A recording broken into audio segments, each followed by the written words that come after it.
I think a lot of sort of some of the awarenesses my dad would bring up as it relates to sort of like injustice, and then also recognizing like we have a certain level of privilege, education, like what are we doing in order to like advocate for ourselves, but also like work in our community.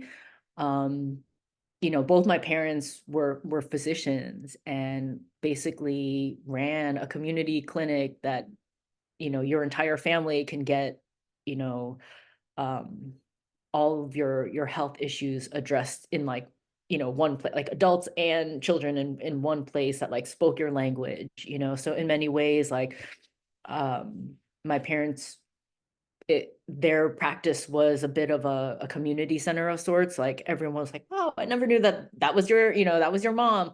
But I think in many ways, both my mom and my dad have always like framed it as like, what are we able to, provide for our community? Because like also our community is the one that, keeps us safe in sort of like today's terms, Yeah.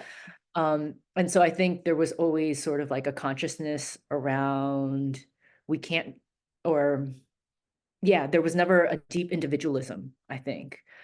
And so I think just naturally the things that we decided to learn, maybe that is what resonated.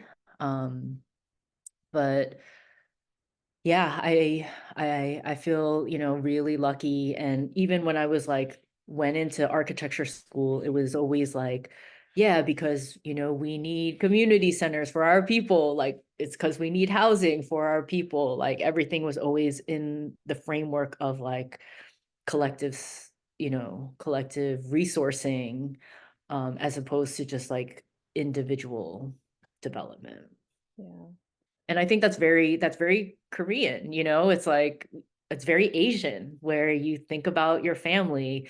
I think it just beyond sort of like your immediate, um, whatever blood family, like being able to stretch it as far as possible to your community. And yeah, I think it grew. It started off Korean, started Asian American, and I think it's really important. A lot of like my organizing work also centered my own needs. It was like my stories aren't being told. So what is the space that I need in order to address it? And so, firsthand recognizing like, oh, I'm being, impacted in a certain way. Like what is that? Um, what in our power can we do in order to sort of like transform the world around us?